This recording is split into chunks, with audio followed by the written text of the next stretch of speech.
Muy bien, a continuación como introducción vamos a conocer algunos términos de lo que es transferencia de calor. Calor es energía que se transfiere de un sistema a otro y es la causante de una diferencia de temperatura. En termodinámica es la ciencia que estudia la transferencia de calor cuando existe gradiente de calor en un sistema, la encargada de calcular la cantidad de calor que se transfiere de un sistema en equilibrio a otro.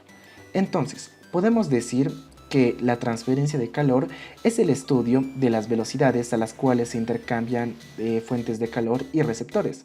La transferencia de calor entre dos cuerpos que están en contacto directo a diferentes temperaturas se da del que tiene más temperatura al que tiene menos temperatura. Entonces, para que exista una transferencia de calor, sí o sí, los dos cuerpos tienen que estar a diferentes temperaturas. Entonces, lo que va a pasar es que el cuerpo con mayor temperatura le va a transmitir su calor al que tiene menos temperatura y se va a llegar al equilibrio. Muy bien, entonces, conocemos varios métodos de transferencia de calor. Son tres. Los métodos de conducción, convección, radiación. En el método de conducción se da por contacto directo de una sustancia con otra o por la diferencia de temperatura entre los extremos de un mismo material. La convección es la transferencia de calor en un fluido y se puede dar por convección libre o forzada. La convección libre o natural ocurre dentro de un fluido por la diferencia de temperatura, ocasionando que el fluido con mayor temperatura tenga una densidad menor y tiende a subir. Este efecto pues puede apreciarse en una carretera, en un día cálido donde el pavimento se calienta y el aire sube, provocando la distorsión de la imagen. La convección forzada se da cuando existe algún dispositivo mecánico que hace que el fluido se mueva, por ejemplo, el ventilador de un coche. Este hace que el aire pase por la rejilla del mismo. La radiación es la transferencia de calor que se da por un medio de ondas. Por ejemplo, la Tierra recibe energía del Sol. La radiación se favorece cuando se manejan temperaturas muy altas, así también depende de la superficie del cuerpo. Si este es oscuro y rugoso, va a tender a recibir mayor calor, pero si este es fino y más claro, recibirá menos calor. Tratamiento térmico de alimentos. Antes un resumen. Con frecuencia durante el procesamiento, los alimentos se someten a diferentes tratamientos térmicos con la finalidad de extender su vida aldeana que. En esta revisión se presentan los principales mecanismos de transferencia de calor involucrados en los diferentes tratamientos térmicos en alimentos, aplicados tradicionalmente en la industria, así como en las nuevas tecnologías que se están investigando. El objetivo de la revisión es dar a conocer los mecanismos de transferencia de calor que ocurren en cada uno de estos tratamientos, los principales que los rigen y algunas limitaciones. Introducción. La transferencia de calor ocurre en los tratamientos térmicos en los que se someten los alimentos, el proceso mediante el cual se transmite energía de un medio o material a otro de menor temperatura se conoce con el nombre de transferencia de calor. La transferencia de calor ocurre en los tratamientos térmicos a los que se someten los alimentos, con el objetivo de aumentar su estabilidad, cocinarlos o calentarlos para su consumo. Como sabemos que existen tres diferentes mecanismos de transferencia de calor: conducción, convección o radiación. La conducción ocurre cuando existe una gradiente de temperatura en un cuerpo, ya que se presenta una transferencia de energía de la región de alta temperatura a la de baja temperatura. Por ejemplo, cuando se coloca una pieza de carne sobre la plancha caliente para cocinar. La convección es la transferencia de calor entre partes relativamente frías y calientes de un fluido por mezclado. Por ejemplo, cuando se hierve el agua. Por otro lado, la radiación es el mecanismo que implica la transferencia de energía radiante de una fuente a un receptor.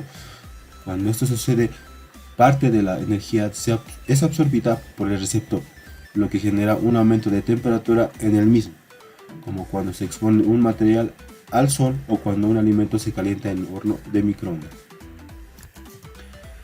Objetivo. El objetivo de esta revisión es analizar los mecanismos involucrados en la transferencia de calor durante algunos tratamientos térmicos tradicionales y aquellos que ocurren cuando se usan nuevas tecnologías. La pasteurización. La pasteurización ha sido el tratamiento térmico más extensamente usado por la conservación de alimentos en el siglo XX. Es ampliamente utilizado en los alimentos líquidos que son un buen sustrato para el desarrollo microbiano, la leche. Sin embargo, puede ocasionar cambios nutricionales o sensoriales, los cuales dependen de la temperatura y el tiempo del tratamiento. Existen varios métodos para la pasteurización de alimentos y de los líquidos. En el caso particular de la leche se puede mencionar tres. El primero es conocido como el método de bajas temperaturas y largo tiempo, LT, que consiste en aplicar temperaturas de 63 a 66 grados centígrados durante 30 minutos. El segundo se usa temperaturas de 71 a 75 grados centígrados durante 15 segundos y es conocido como el método de altas temperaturas en un corto tiempo, HTST. En ambos casos, el producto requiere refrigeración posterior al tratamiento para lograr una vida de anaquel de alrededor de un par de semanas. El tercer método consiste en aplicar temperaturas de 135 a 140 grados centígrados durante 2 a 10 segundos. Por sus características, se nombra como ultrapasteurización, UHT. Aunque en su nombre aparece la palabra de pasteurización, en realidad es un proceso más severo. Los alimentos ultrapasteurizados se envasan asépticamente, no requieren refrigeración para su almacenamiento y su vida de anaquel es de 3 a 4 meses. Esterilización comercial. En los últimos años, los alimentos enlatados han sido considerados como el medio más efectivo de conservación, incluso con los avances recientes en otras técnicas. La esterilización comercial es el proceso que ha llevado a generar este tipo de productos estables sin refrigeración, con una vida de anaquel incluso de varios años. Durante el proceso, los alimentos son elaborados a unas temperaturas específicas, los cuales en su mantenida por un tiempo predeterminado y luego enfriados en un recipiente herméticamente sellado. Estos efectos térmicos aseguran la inactividad enzimática y microbiana, generando un producto estable. Sin embargo, estos mismos causan la pérdida de propiedades sensoriales y nutricionales. Los mecanismos de transferencia de calor durante el tratamiento térmico de un alimento enlatado son de conducción por los sólidos, convección para los alimentos líquidos, convección y conducción para alimentos líquidos que contengan partículas y convección seguida de conducción para alimentos líquidos que contengan almidón o exhiben altas viscosidades. La transferencia de calor en la esterilización de alimentos sólidos es discreta por la ecuación de Fourier, con condiciones de frontera descritas por su relación con el coeficiente de transferencia de calor H en la superficie del envase. Cocción por medio acuoso y asado. La cocción en los alimentos conduce a la mejora de las cualidades microbiológicas y organolépticas, destruye las toxinas y los factores antinutricionales y aumenta la digestibilidad y la biodisponibilidad de los nutrientes. La transferencia de calor en la cocción por medio acuoso es por convección a pesar de usar temperaturas relativamente bajas. Es un método bastante rápido debido a la densidad del agua y la temperatura de condensación. Sin embargo, si se encuentran partículas sólidas en el medio acuoso, la transferencia de calor en esta es por conducción. La transferencia de calor en la cocción por asado ocurre por conducción. Se observa que cuando un alimento se coloca en la parrilla a una temperatura aproximadamente de 160 grados, el calor es transmitido de la superficie de la parrilla al alimento. En este momento inicia el proceso de cocción cuando el calor empieza a penetrar el alimento. Posteriormente, la temperatura del alimento excederá los 100 grados centígrados. Del agua se evaporará y dependiendo del alimento ocurren reacciones que provocan diferentes tipos de oscurecimiento. Freído.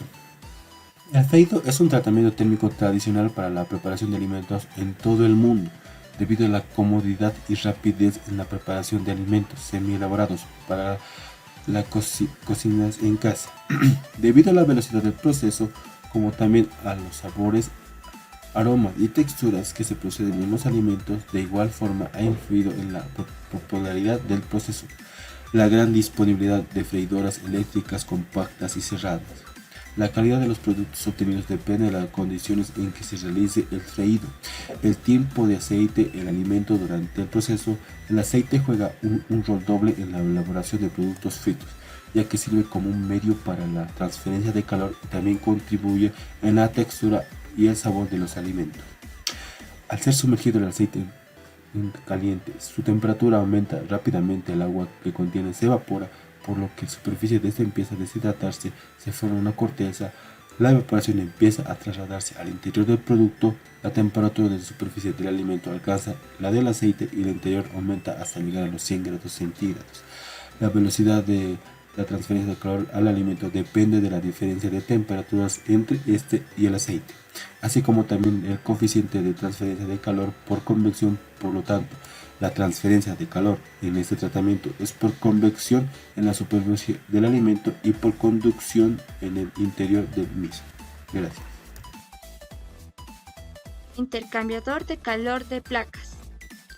Es un dispositivo diseñado para transferir calor entre fluidos, gases o un fluido y un gas.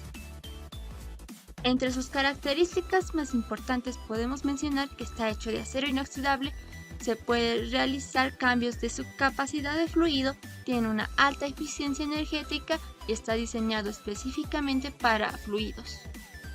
Componentes. Está compuesto por una barra guía, el paquete de placas, el placón fijo y el placón móvil. Estos dos últimos sirven para soportar la presión y el conjunto de placas. Además tiene unos tornillos o pernos, los cuales sirven para compactar el conjunto de placas y ajustarla. Funcionamiento. Como podemos observar, se coloca el elastómero en las placas y se empieza a armar el sistema. Se colocan las placas una a la inversa de la otra. Esta posición se debe a que se forman canales por los cuales pasan los fluidos. Luego se comprime el sistema. Para una mejor apreciación del sistema, se muestra la separación de las placas. Como podemos observar, por el tubo derecho inferior ingresa el fluido a calentar. El líquido se distribuye cada dos placas. Ahora por el tubo superior izquierdo ingresa el fluido a enfriar por los canales vacíos. Este transfiere el calor por medio de la placa al otro fluido. Este tipo de transferencia de calor es de convección. Parámetros. Para el cálculo de la superficie de transferencia de calor del intercambiador es muy importante conocer la diferencia de temperatura logarítmica, que es la diferencia de la temperatura de los fluidos fríos y calientes entre la entrada y la salida del intercambiador de calor. Cuanto mayor es la diferencia, menor es el tamaño del intercambiador, por lo que se transfiere una mayor cantidad de calor. Aplicaciones. Un intercambiador de placas se puede aplicar en distintas industrias, como ser la alimenticia, en la cual podemos destacar el uso en la pasteurización de la leche. También podemos mencionar la industria farmacéutica, la química, petroquímica y la industria eléctrica. Para poder entender la transferencia de calor, en este caso de tipo convección natural, emplearé el ejemplo de los globos aerostáticos, que son artefactos que funcionan por la acción de un calor. Proceso de los globos aerostáticos. Estos funcionan gracias a la transferencia de calor por convección, que es uno de los tipos de transferencia de calor que existe, que básicamente es un proceso en el que interviene un tipo de fluido, sea líquido o gaseoso, para transportar la energía térmica de un punto A un punto B, teniendo en cuenta que la transferencia sucede del cuerpo de mayor temperatura al cuerpo de menor temperatura. Para entenderlo, imaginemos una olla transparente en una hornilla que produce calor para que la parte de abajo sea menos densa y empiece a fluir hacia arriba en forma de ondas hasta chocar con el aire frío, que lo enfriará y luego lo volverá a bajar. ¿Cómo funcionan estos globos aerostáticos? Un globo aerostático es una aeronave que funciona gracias al principio de Arquímedes, que nos dice que todo cuerpo sumergido en un fluido experimenta un empuje vertical hacia arriba igual al peso del fluido desalojado. Conforme el interior del globo se caliente, se vuelve menos denso que el aire frío de la atmósfera, lo que impulsa el ascenso del globo que lo contiene. Un globo aerostático se eleva en dos etapas.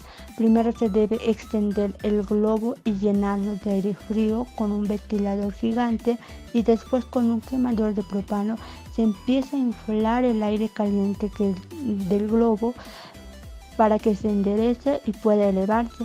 Estará amasado en el piso hasta que sea el momento de su despegue. De esta forma el globo empieza a ascender. Mientras más aire caliente reciba, subirá mayor distancia. Esto se explica básicamente que mientras el globo tenga más aire caliente, hará que el aire comience a subir. Si se enfría, inmediatamente el globo comienza a caer. Pero esto va relacionado más con el tipo de convección natural. El proceso de los globos aerostáticos se basa directamente en la convección natural, ya que los globos que se mantienen en el aire caliente, y mientras este aire se mantenga caliente, hará que empiece a subir. Si se enfría, inmediatamente el globo comenzará a caer. El movimiento del fluido es debido a causas naturales, porque en la convección natural el flujo resulta solamente de la diferencia de temperaturas del fluido en presencia de la fuerza gravitacional, puesto que la densidad del fluido disminuye con el incremento de la temperatura. Y es el propio fluido el que extrae calor de la zona con mayor temperatura, cambiando así su densidad y pudiéndose desplazar a la zona más fría para transmitirle calor. ¿Cómo se transfiere el calor por convección natural? En la convección natural, las fuerzas de flotación generan el movimiento del fluido. Sin una fuerza gravitacional, la convección natural no sería posible. Es por eso que se calcula por la fuerza de flotabilidad, que es igual a la densidad promedio del fluido multiplicado por la gravedad, que es la aceleración gravitacional, y multiplicado por el volumen, que es el volumen de la parte del cuerpo sumergido en el fluido. Hornos industriales. ¿Qué es un horno industrial? Un horno industrial es un equipo fabricado específicamente para trabajos térmicos de cocción o fundición de elementos. Existen diversos tipos de hornos industriales de acuerdo al sector, como los hornos de laboratorio, de fábricas y gastronómicos. Los hornos industriales poseen una alta potencia y capacidad para tratar una gran cantidad de productos, así como también un largo periodo de tiempo en cocción de alimentos. Usos. Se lo usa en el tratamiento térmico de un material, el recubrimiento de piezas con sustancias como pintura, vidrios y esmalte. Modificar metales es calentar el material hasta un punto crítico y enfriarlo inmediatamente para que alcance mayor dureza. Elevar la temperatura del material para que se den las reacciones químicas que se necesitan para obtener otro producto, como puede ser el caso del horneado de la cerámica. Cambiar de estado un material, como es la fusión de metales y la vaporización.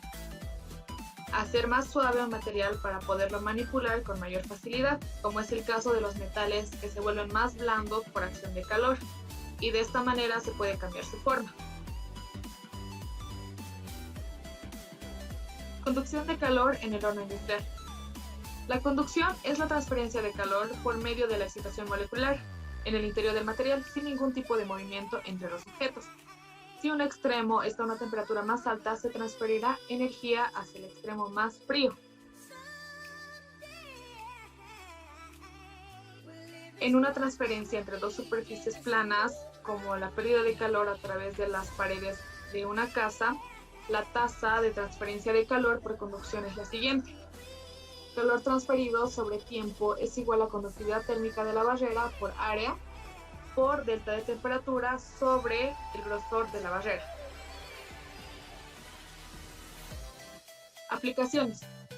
Como ya mencionamos, un horno industrial tiene múltiples aplicaciones en diferentes sectores industriales.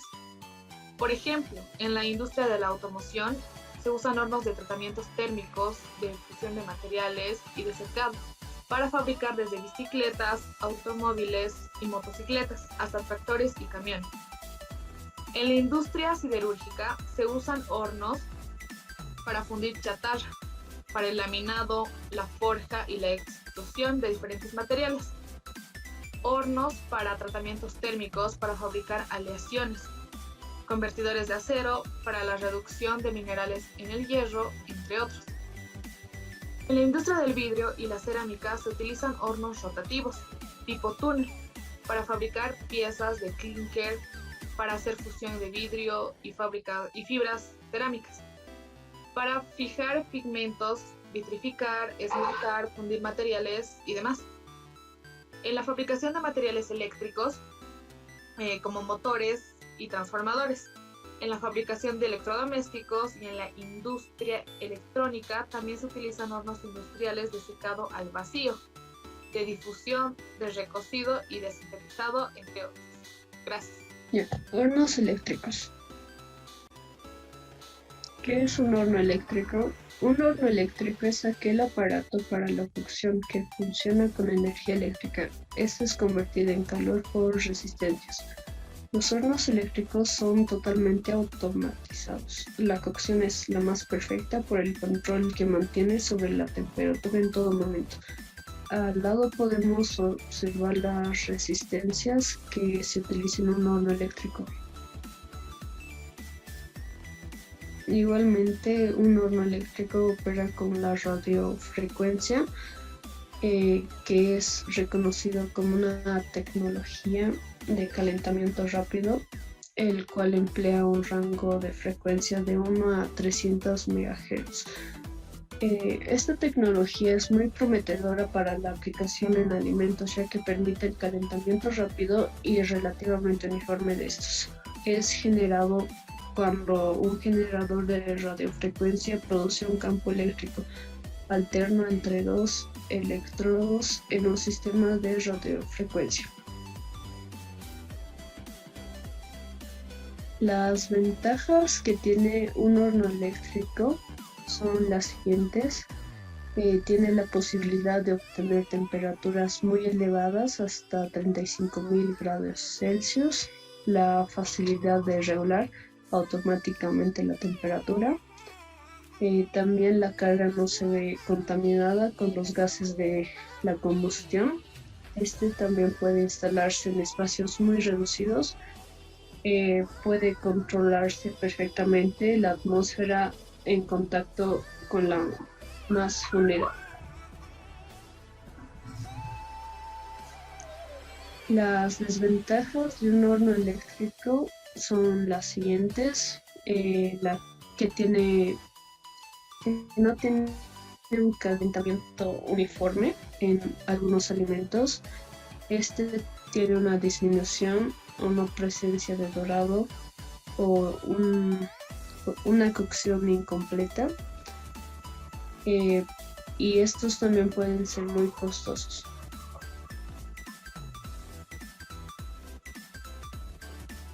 Ya. En la imagen podemos observar un claro ejemplo de la transferencia de calor en el horno eléctrico. Como podemos ver, la convección de este sería el medio de calentamiento del horno. La radiación serían las paredes del horno de los costados y la conducción sería la superficie de contacto con el alimento, que sería la parte del medio. Gracias.